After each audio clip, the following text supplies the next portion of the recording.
Halo guys, lanjut dari video sebelumnya. Kita habis nginep di Tea Oasis semalam. Sekarang kita mau menuju ke desa Sade. Dari subuh hujan deras, thanks God di perjalanan menuju ke sana, hujannya udah reda.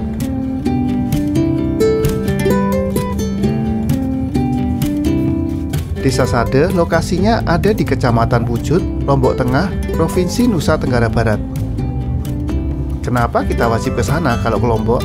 Itu karena desa Sade masih ditinggali oleh penghuni aslinya, yaitu suku Sasak. Dan itu udah berlangsung selama lebih dari 300 tahun guys. Gila, lama banget kan? Dan adat istiadat serta cara hidup di sana bakal menarik banget untuk kita pelajarin. Oke, kita udah sampai guys. Dan kondisinya udah lumayan ramai. Karena ini pertama kalinya kita ke desa Sade, bakalan langsung ditemenin guide dari penduduk asli desa sini.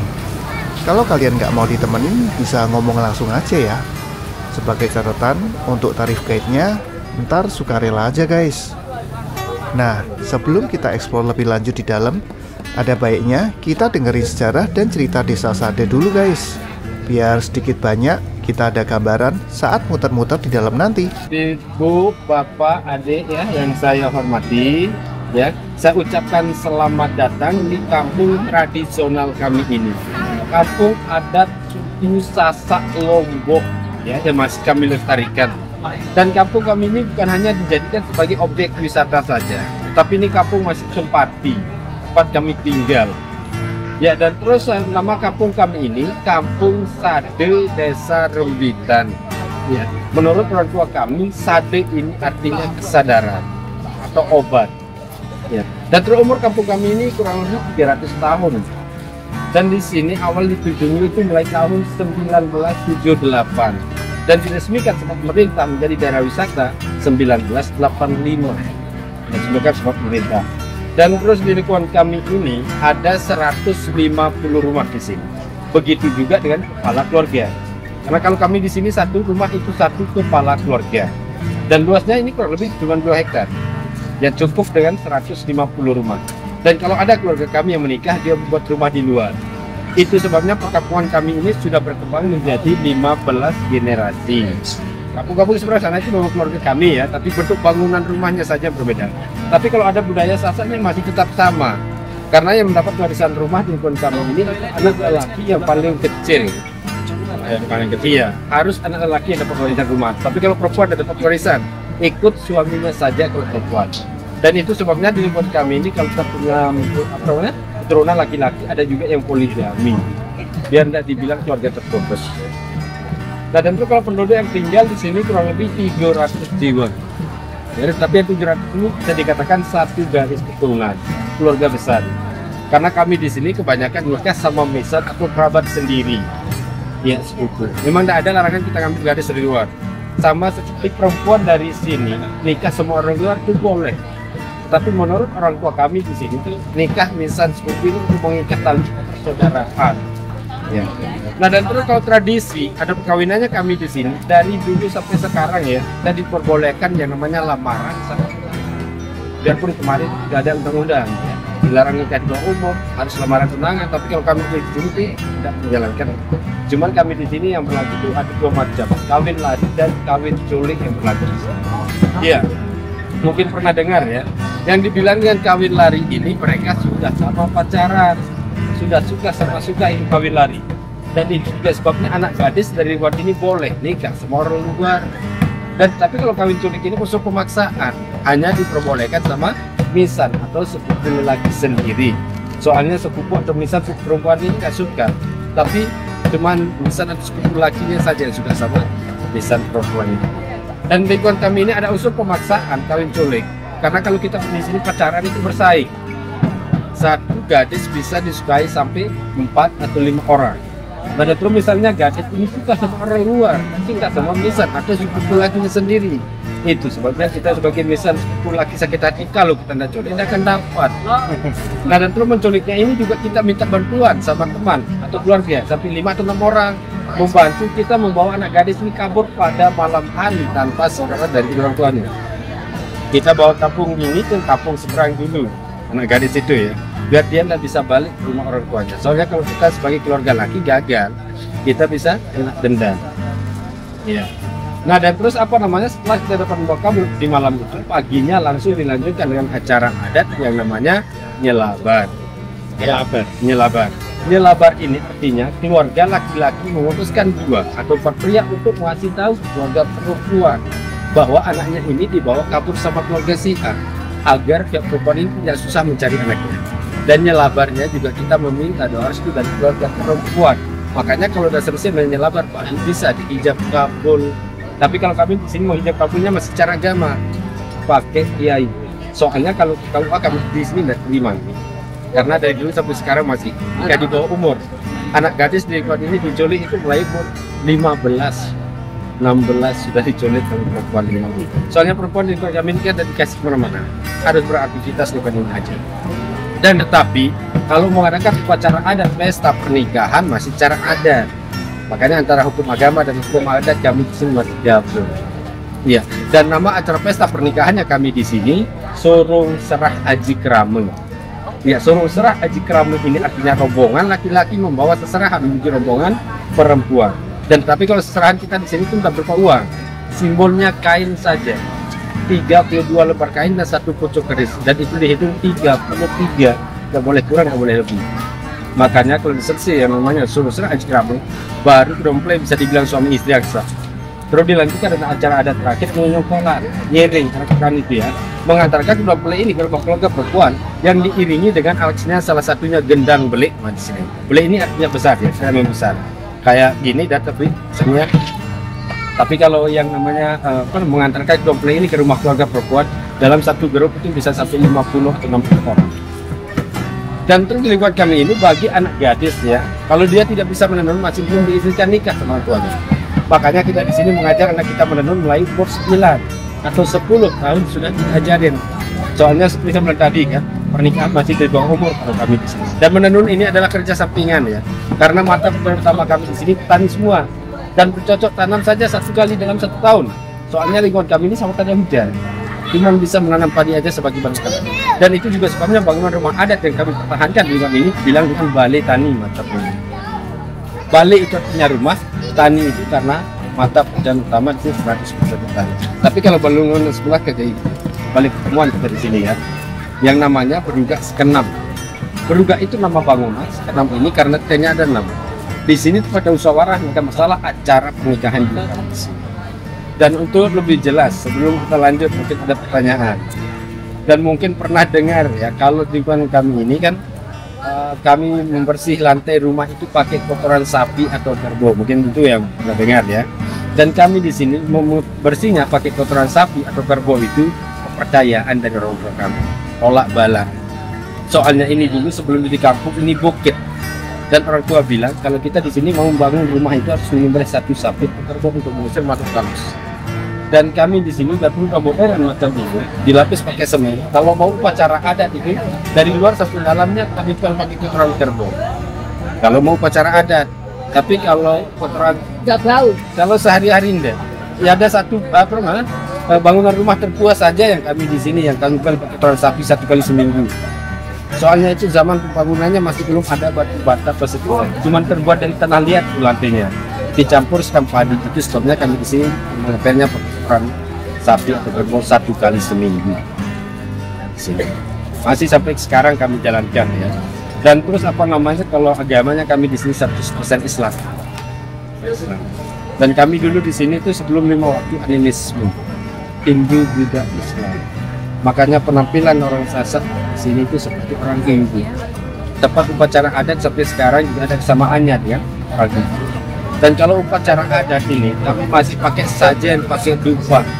Tahlilan saja sampai sekarang masih pakai dupa, pakai sajen.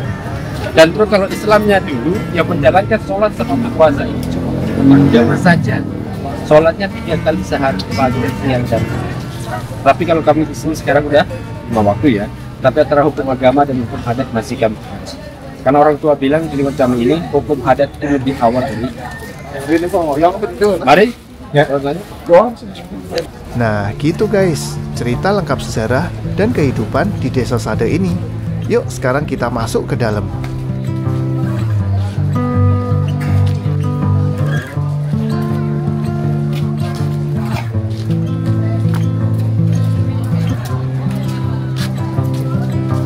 Seperti yang udah dijelasin bapak tadi, mayoritas pekerjaan di desa ini untuk ceweknya dari umur 9 tahun wajib belajar menenun. Semua kain ditenun manual dengan bahan dan pewarna alami dari tanaman.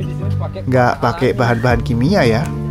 Dan untuk membuat satu kain dari nol sampai jadi itu butuh waktu 1 bulan lebih guys. Untuk motif kain yang dijual di sini nggak boleh motif parang atau pedang yang berarti perang. Sasak itu Lombok. Oh gitu. Nah, Gabungan batik ya. kayak gitu. Makanya ada kelihatan ketimuran ya, mungkin pernah ke timur. Tapi kalau sasak yang sasak di sasak asli di Lombok ini Coraknya kayak gitu coraknya. Oh itu. Ya itu coraknya kita ambil mulai dari sejarah. Itu ada burung seperti di laut kan, ada ikan. Itu sejarah dari Putri Nyali. Cacing laut yang kita tangkap 1 kali dalam 1 tahun. Itu aslinya nama putri ini kan Mandalika. Putri Mandalika yang direbut dengan 3 pangeran, Arya Bumbang, Arya Johor, Arya Sentani. Dia ini tidak bisa memilih. Kalau dia pilih salah satu dari pangeran ini akan bentrok kerajaan orang tuanya dengan 2 kerajaan lain. Itu yang dia takutkan. Makanya dia lebih memilih loncat ke pantai itu di Bukit Segar. Dia loncat ke pantai Segar itu untuk jadi cacing laut jelmaannya yang kita tangkap 1 kali dalam 1 tahun di setiap bulan Februari. Besok tanggal 18-19 Februari kita caranya tangkapnya. Ya, tapi kalau macam ini kan lumbung padi, Ada simbolisnya. Itu lumbung tempat kita nyimpan padi. 1 lumbung ini bisa sampai 6 atau 7 kepala keluarga menyimpan padinya dia. Sampai sekarang masih ya? Masih sampai sekarang bangunan kayak gini. Tapi kita di sini kan lahan itu semakin berkurang. Soalnya tempat anak kita membuat rumah. Iya, makanya sekarang di lingkungan ini ya ada yang punya, ada yang enggak. Harus dengan kita ini. Tapi yang kita pertahankan lingkungan ini kan memang namanya tetap jualan. Terus ini atapnya biarpun sekarang udah mahal tapi tetap kita usahakan gimana caranya. Soalnya kita di sini kan tanpa bantuan. Ya, kita ini hasil kita sendiri untuk mengganti atapnya. Harus sampai ada bunyinya sebenarnya kalau menenun. Soalnya suara dari alat tenunan ini menjadi nama suku di Lombok.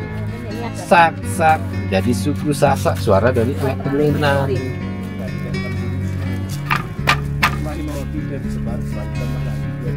Ya, tapi seperti kata Lombok ini kan berasal dari kata lumbuk. Lum itu lurus, bok itu 1.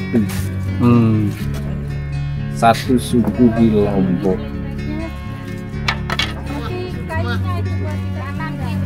Kalau tertarik beli di sini, wajib hukumnya buat tawar-menawar. Syukur-syukur kalau kita beli beberapa item, nah itu bisa lebih oke lagi harganya. Berapa ini? Mbak penjualnya buka harga untuk 1 paket motif seharga 300.000. 1 paket itu dapat 2 kain ya. 1 kain tenun panjang dan 1 lagi kayak model shawl yang ada rumbainya. Akhirnya kita ambil 3 paket dan kita deal di harga 420.000. Di sini kualitasnya bagus sih, karena semuanya ditenun secara manual. Lanjut kita jalan lagi. Memang jalan dari tadi kita bisa lihat semua penjualnya rata-rata perempuan.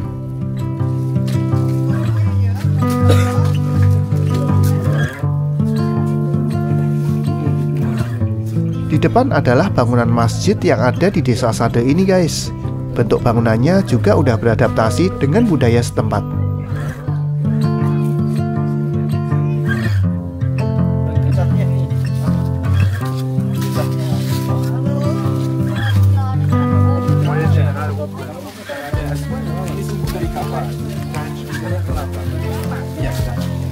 Di depan rumah kalau malam untuk penerangan mereka masih pakai kayu yang dibakar.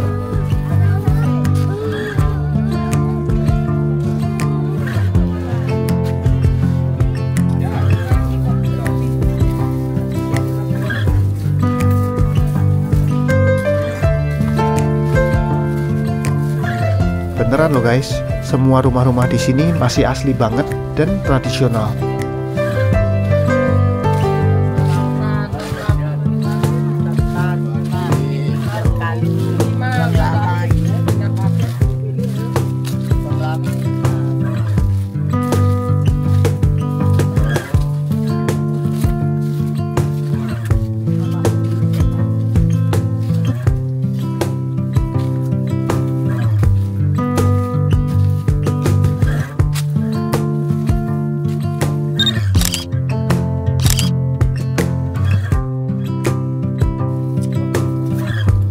Di samping ini adalah salah satu rumah tertua di desa ini guys, yang usianya udah 300 tahun.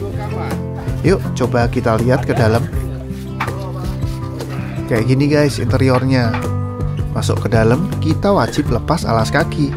Dan lantai di rumah ini masih dipel pakai kotoran kerbau loh. Ada yang mau ikutan masuk guys? Aku masih bisa cium dikit-dikit aromanya, tapi nggak menyengat sih. Jadi ya kalian nggak usah ngebayangin yang aneh-aneh gitu ya.